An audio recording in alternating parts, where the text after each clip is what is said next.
Let's talk about the distribution networks in a supply chain. What is the role of distribution in a supply chain? Distribution means the steps taken to move and store a product from supply stage to customer stage. Distribution directly affects cost and, of course, the customer experience and therefore drives profitability. The choice of distribution network can achieve supply chain objectives from low cost to high responsiveness. Low cost from an organizational perspective and high responsiveness from a customer perspective. So, what are the factors influencing distribution network design? Distribution network performance is generally evaluated along two dimensions at the highest level. One, customer needs that are met. Two, cost of meeting customer needs.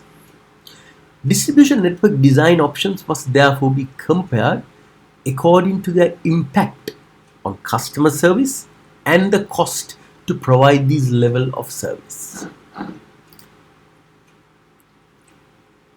So, what are the elements of customer service that are influenced by network structure? First, response time. How soon does a customer require his or her products? Product variety. What kind of variety in products exist in the organization's product portfolio? Product availability. Are these products located in the warehouse whenever a customer places an order? Or are these make-to-order items that are manufactured only when a confirmed order is received from the customer? Customer experience, order visibility, and the ability to return products that have been purchased by the customer.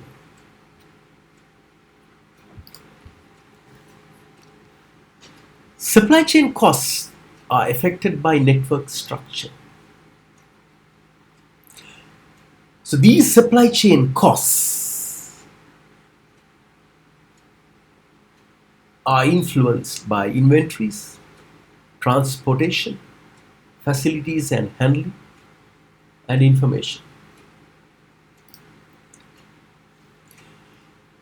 So what are the factors affecting career decisions? Vehicle-related cost. Has the organization made a strategic decision to lease or purchase the vehicle? Fixed operating cost. Cost associated with labor and infrastructure. Trip-related cost like labor, drivers, salaries, fuel, maintenance. Quantity-related costs. Overhead costs, cost of planning, scheduling, IT investments. Factors affecting shipper's decision. The definition of a shipper is the party that requires the movement of goods. Transportation cost, again inventory cost, facility cost, processing cost, and service level costs. So these are the cost elements. The shipper's decision on selecting appropriate distribution methods.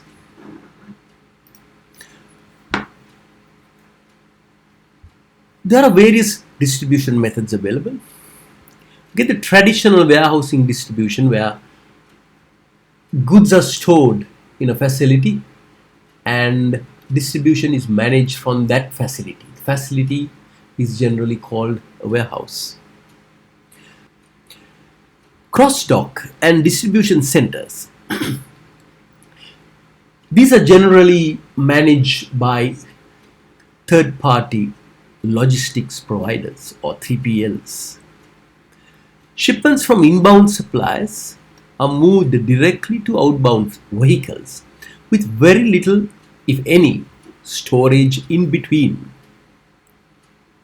In the best possible situation, products never touch the floor or shelf, though some amount of staging is often used. Organizations that target customers who can tolerate a long response time require only a few locations that may be far from the customer. These organizations can focus on increasing the capacity of each location. In contrast, organizations that target customers who value short response times need to locate facilities close to them. These organizations must have many facilities, each with a low capacity. Thus, a decrease in the response time customers desire increases the number of facilities required in the network. To decrease inventory costs, organizations try to consolidate and limit the number of facilities in their supply chain network. For example, with fewer facilities, Amazon is able to turn its inventory about 10 times a year, whereas Barnes and Noble, with hundreds of facilities, achieve only about 3 turns per year. We will be having a classroom session to learn about safety stock.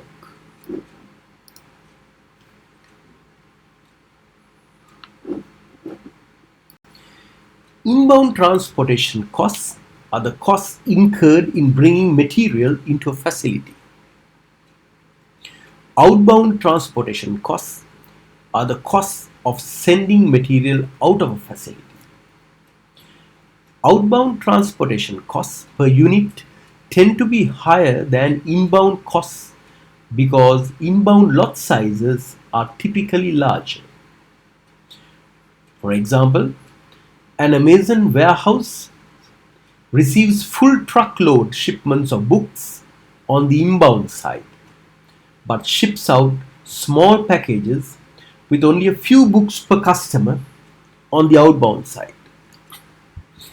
Increasing the number of warehouse locations decreases the average outbound distance to the customer and makes outbound transportation distance a smaller fraction of the total distance traveled by the product. Thus, as long as inbound transportation economies of scale are maintained, increasing the number of facilities decreases total transportation costs as shown in the graph. Facility costs decrease as the number of facilities is reduced. Because the consolidation of facilities allows a firm to exploit economies of scale. Total logistics costs are the sum of inventory, transportation, and facility costs for a supply chain network. As the number of facilities increases, total logistics costs first decrease and then increase as shown in the graph. Each organization should have at least the number of facilities that minimizes total logistics cost. Amazon has more than one warehouse primarily to reduce its logistics cost and of course to improve response time. If an organization wants to reduce the response time to its customers further, it may have to increase the number of facilities beyond the point that minimizes logistics cost. An organization should add facilities beyond the cost minimizing point only if managers are confident that the increase in revenues because of better responsiveness is greater than the increase in costs because of the additional facilities.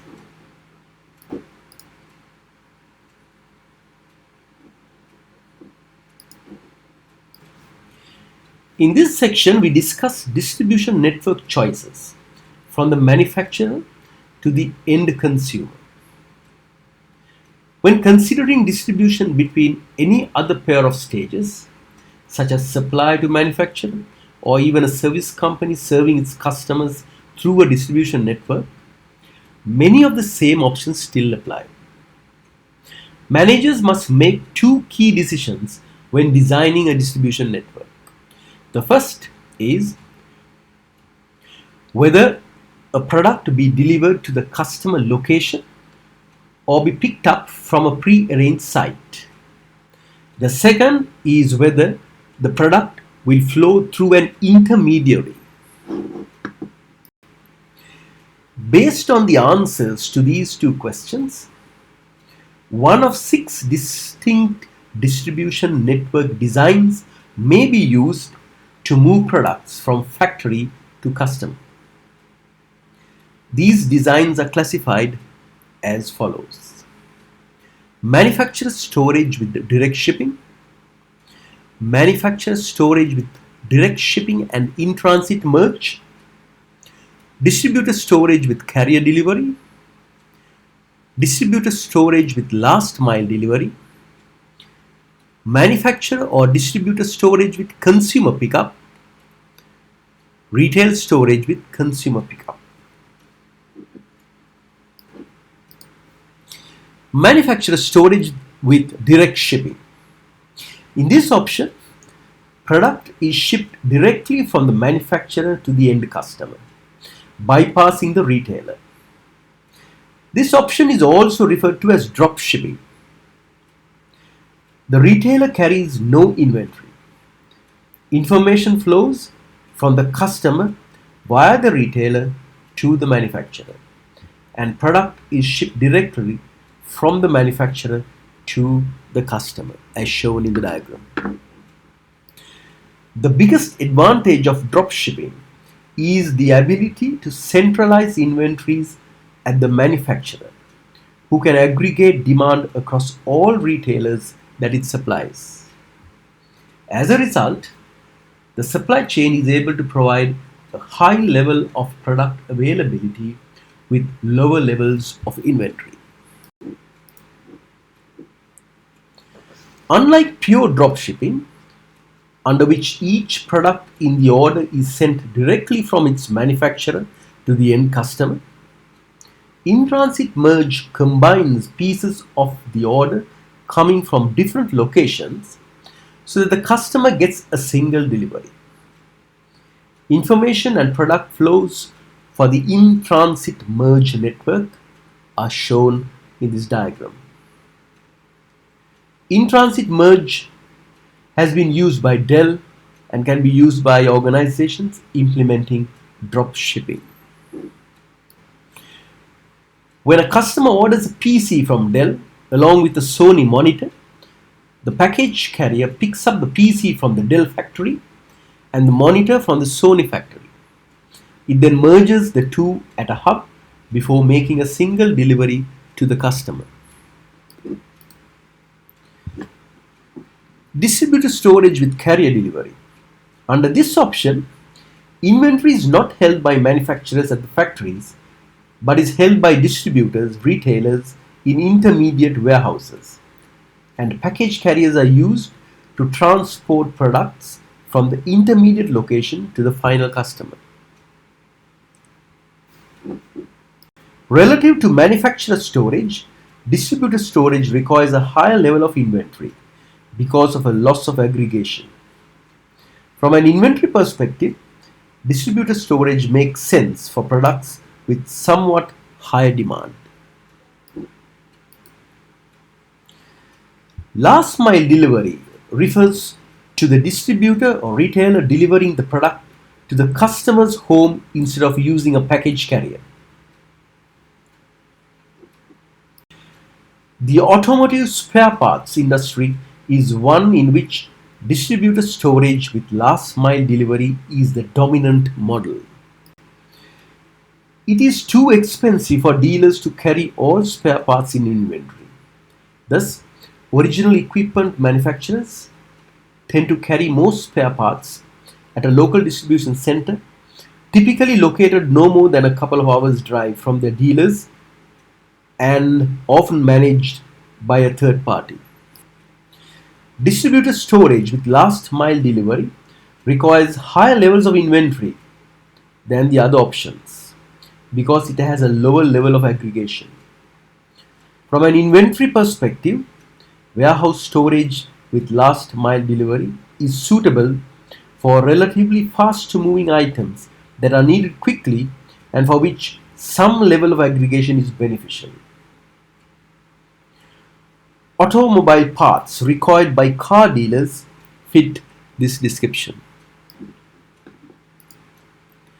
Manufacturer or distributor storage with customer pickup. In this approach, inventory is stored at the manufacturer or distributor warehouse, but customers place their orders online or on the phone and then travel to designated pickup points to collect their merchandise. Orders are shipped from the storage site to the pickup points as required. Inventory costs using this approach can be kept low with either manufacturer or distributor storage to exploit aggregation. Transportation cost is lower than for any solution using package carriers because significant aggregation is possible when delivering orders to a pickup site. This allows the use of truckload or less than truckload carriers to transport orders to the pickup site.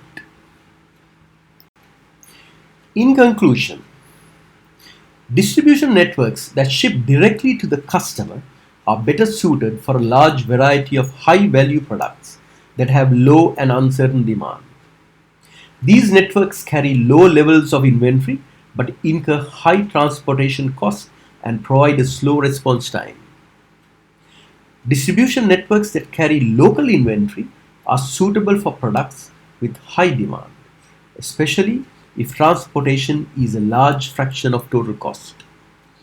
These networks incur higher inventory cost but lower transportation cost and provide a faster response time.